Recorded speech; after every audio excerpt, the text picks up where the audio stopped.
Good morning, good morning, good morning. और मेरे यकीनियंस, क्या हालचाल, कैसी चल रही है पढ़ाई लिखाई? हाँ, एक मिनट, एक मिनट। हाँ भाई, कैसी चल रही है पढ़ाई लिखाई? सब बढ़िया? सर लास्ट ड्रॉप है। हाँ, कोई दिक्कत नहीं है, लास्ट ही ड्रॉप होना चाहिए बेटा। अब हर एक टाइम थोड़ा ना ड्रॉप करेंगे, बस यही लास्ट ड्रॉप होना चाहिए, इसी में सब खत्म कर दो जितना हो सकता है ना, जितना फिनिश करना है। देखो, मैं ये नहीं बोलता कि ड्रॉप नहीं लेना चाहिए, लेकिन अगर अभी इस टाइम पे खड़े हो, सितंबर स्टार्ट हुआ है, ठीक है, 1 सितंबर स्टार्ट हुआ है, और अगर आप अभी ड्रॉप ले रहे हो, सोच रहे हो कि अगले साल, तो मैं सबको यही बोलूंगा बेटा, इसको ना मजाक की तरह मत लो। ड्रॉप लेना मतलब सोच रहे हो आप एक पूरा साल एक किसी ड्रीम के पीछे लगा रहे हो, तो बीच में किसी का बर्थडे आए, किसी का वो आए, शादी आए, किसी को कोई फर्क नहीं पड़ता। पिछले साल भी करी ना तुमने, जो गलतियां तुमने पिछले साल करी वही गलतियां इस साल नहीं करनी। अगर ड्रॉप लिया है तो भैया ये लास्ट ड्रॉप होना चाहिए, ये सोच के मेहनत करो और इसी हिसाब से पढ़ाई करो। इसके हिसाब से किसी को रिप्लाई भी करोगे ना तो उसको समझ में आएगा कि बेटा कोई बात नहीं, तुम्हारी मतलब तुम्हारा बर्थडे नहीं मना पा रहा, कोई दिक्कत नहीं यार, मुझे ना वो करना है, मतलब अपनी प्रिपरेशन करनी है। कोई अगर बहुत ही अजीब सा आदमी होगा तो ही तुम्हारी बात नहीं मानेगा। बस यही लास्ट ड्रॉप होना चाहिए, इतना ही होना चाहिए। हाँ, कल टेस्ट दिया था। टेस्ट से ज्यादा इंपॉर्टेंट पता है क्या है? टेस्ट से ज्यादा इंपॉर्टेंट है आपका एनालिसिस। आप जब तक अपने टेस्ट के एनालिसिस नहीं करते, आप मिस्टेक्स रियलाइज ही नहीं कर पाओगे। कितने लोगों में जानता हूं सर, पिछले साल भी इतने मार्क्स थे, इस साल भी इतने ही आ रहे। भैया इसका मतलब क्या है? आप अपने अंदर चेंजेस नहीं कर रहे हो। जब आप खुद के अंदर चेंजेस नहीं करोगे ना, तो फिर क्या लॉजिक बनता है कि सर हम 4 ड्रॉप ले लें चाहे 10 ड्रॉप ले लें, क्या ही ड्रॉप, मतलब क्या ही लॉजिक बनता है? आप जब तक खुद के अंदर चेंज करो। संडे पढ़ाई नहीं होती नहीं तो ये गलत बात है भाई, अभी तुम्हारा टाइम है। अगर तुम अभी से सैटरडे संडे मनाने लगे तो तुम्हारा टाइम है ये। इस टाइम पढ़ने के लिए कोई वो नहीं होता, ठीक है? हाँ हाँ, एक भी मतलब जितने भी आए, देखो मैं तुम्हें बार बार बोला है कि मुझे 720 में से 400 नंबर आ रहे हैं कि 720 आ रहे हैं, मुझे फर्क नहीं पड़ता। मुझे इस बात से ज्यादा फर्क पड़ता है, या मैं उस बच्चे से ज्यादा मुझे लगता है कि वो सही कर जाएगा जिस बच्चे को अपनी गलतियां पता होती हैं। तुम्हें ये पता होना चाहिए सर मेरे 300 नंबर आए, लेकिन मेरे पता है सर बाकी जो मार्क्स कटे वो कैसे कट रहे हैं। मैंने पढ़ाई सही से नहीं करी, मैंने रिवीजन नहीं किया, मैंने क्वेश्चन सही से नहीं पढ़े। तो आपको अपनी मिस्टेक्स पता होंगी ना, आप अपनी एनालिसिस ऐसे करोगे ना तो आप जरूर आगे बढ़ जाओगे। आधे से ज्यादा लोग, हाँ बेटा कोई नहीं, मैं बार बार बोलता हूँ, देखो पेपर एनालिसिस जब करने जाते हो ना, पेपर एनालिसिस जब कुछ लोग बोले पेपर एनालिसिस कैसे करे, एक सिंपल सी चीज करो। जब भी तुम्हें पेपर एनालिसिस के लिए बोला जाए, जैसे मैं एक तरीका करता था कि 180 मान लो 45 क्वेश्चन है, 50 क्वेश्चन है मेरे केमिस्ट्री में, ठीक है, 50 क्वेश्चन है मेरे केमिस्ट्री में, तो मेरे पहली चीज मैंने राइट कितना किए, पहली चीज मैंने राइट कितने किए और रॉन्ग कितने हो रहे, या कौन से नॉट अटेम्प्टेड थे, और इन सबके रीजंस पता करो।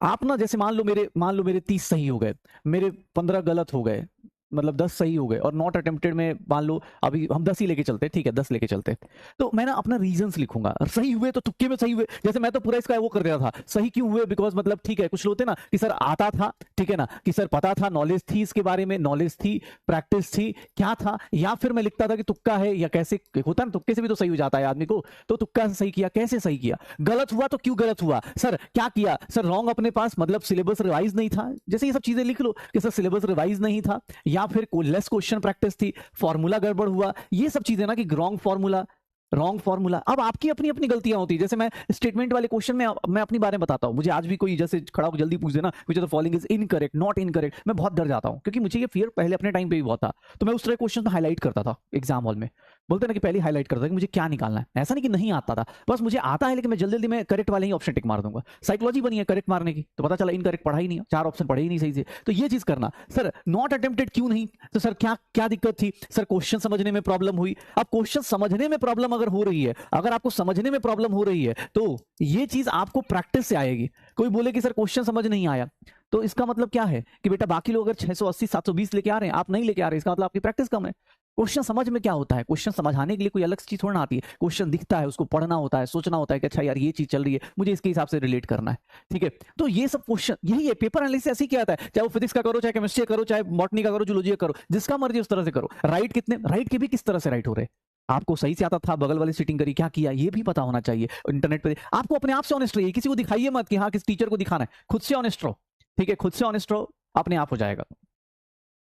पेपर हिंदी इंग्लिश भाई जिसमें तुम कंफर्टेबल हो उसमें दे दो, हिंदी इंग्लिश दोनों में नहीं आ सकता, हिंदी इंग्लिश दोनों में नहीं आ सकता, ठीक है।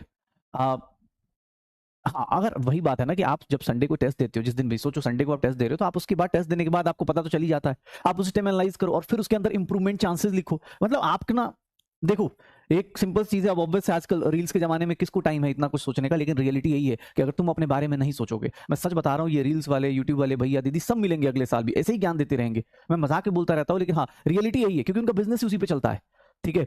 वो 6 महीने के अंदर खत्म करा देंगे, 2 महीने के अंदर खत्म करा देंगे, करने को कर भी सकता है कोई बच्चा। लेकिन यार तुम अगर सितंबर में खड़े हो तो सितंबर में ना तुम्हें अपनी इंप्रूवमेंट स्कोप्स पता होनी चाहिए, यार मुझे कहाँ कहाँ अपनी कमियां हैं, मुझे किस तरह की चीजें चाहिए। जैसे मुझसे कोई बोलता है, तुम्हें कुछ बच्चे होते हैं जिनको एक बार में थ्योरी पढ़ी समझ में आ गया, बॉटनी पढ़ा, जूलॉजी पढ़ा, एक बार मतलब एक बार में सारे क्वेश्चंस कर लेते। कुछ हम जैसे लोग होते हैं जिनको बार बार प्रैक्टिस चाहिए। मेरे साथ तो मुझे कोई बोले कि परफेक्शन कैसे आते, तो मुझे लगता है मैं थोड़ा सा पढ़ता था और 10 मिनट अगर पढ़ रहा हूँ तो 50 मिनट में क्वेश्चन कर रहा हूँ, ताकि मुझे उसके ऊपर पूरा कमांड हो जाए, मुझे पता चल जाए। अब मैं चाहे बॉटनी का एग्जांपल ले लो, चाहे जूलॉजी का एग्जांपल ले लो, चाहे केमिस्ट्री का, इनऑर्गेनिक, तुम चाहे जितनी बार पढ़ लो, अगर तुमने क्वेश्चन किया नहीं तो रिवर्स सोच ही नहीं पाए ना। पढ़ने को पढ़ लो एग्जांपल की, सर किंगडम इतने टाइप के, फाइलम इतने टाइप के, एग्जाम में टाइप थोड़ा पूछता है कि विच टाइप ऑफ दिस, वो सीधा एग्जांपल देगा, बोलेगा किससे बिलोंग करता है। तो ये आपको रिवर्स कौन सिखाएगा? ये रिवर्स सिखाएगा क्वेश्चन प्रैक्टिस। रिवर्स कौन सिखाएगा? क्वेश्चन प्रैक्टिस सिखाएगा। चाहे वो केमिस्ट्री में, अब मैं जैसे आज पढ़ाऊंगा, मान लो फर्स्ट ऑर्डर पढ़ा रहा हूं, तो मैं तो पढ़ाता चला गया ना, धड़ धड़ धड़ अपना चलता चला गया। पूछते टाइम थोड़ी ना पूछा जाएगा तुमसे उस तरह से कि भैया आप फर्स्ट ऑर्डर रिएक्शन पढ़ाइए, नहीं, रिएक्शन पढ़ाने के लिए नहीं बोला जाएगा, आपसे उल्टा पूछा जाएगा कि ये फॉर्मूला किसका था, ये फॉर्मूला किसका था, उस तरह की चीजें पूछी जाएंगी।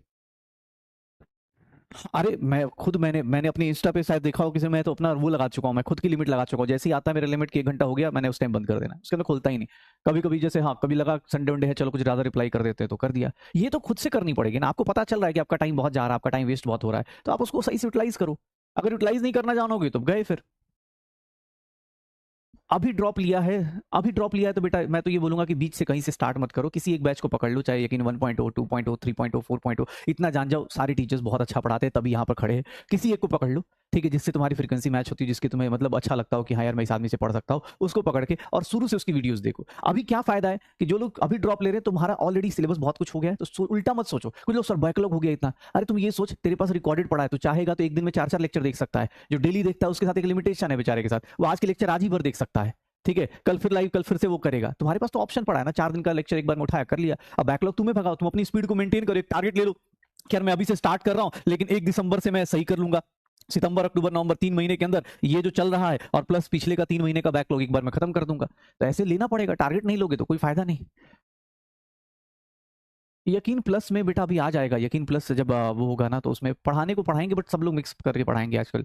हाँ हाँ देखो यार ऐसे तो बहुत सारी चीजें, माइंड मैप भी अभी शायद मैं ही रिकॉर्ड कर रहा हूँ, माइंड मैप भी आ रहा है यूट्यूब पे, उसके बाद भी क्वेश्चन करने को बहुत सारे ऑप्शंस हैं, जहां से लगे वहां से फॉलो कर लो, क्वेश्चंस कर लो। दिक्कत ये नहीं है कि मतलब कंटेंट की किसी को कमी है, रिसोर्सेज की कमी है, किसी के पास अगर कोई बोलता है कि सर बैच नहीं खरीदने के पैसे, भैया आज के टाइम पे मुझे इतना पता है कि हर एक वीडियोज मिल जाती हैं, चाहे किसी भी यूट्यूब चैनल पे जाओ, पीडब्ल्यू के चैनल पे बहुत कुछ मिल जाएगा जहां से आप सब कुछ कर सकते हो। डीबीपीज इंटरनेट पे, टेलीग्राम पे, सब जगह मिल जाते हैं। मतलब मुझे खुद को लगता है कि यार ये लेक्चर यहाँ पड़ा हुआ है, करने वाला कर लेता है, ठीक है।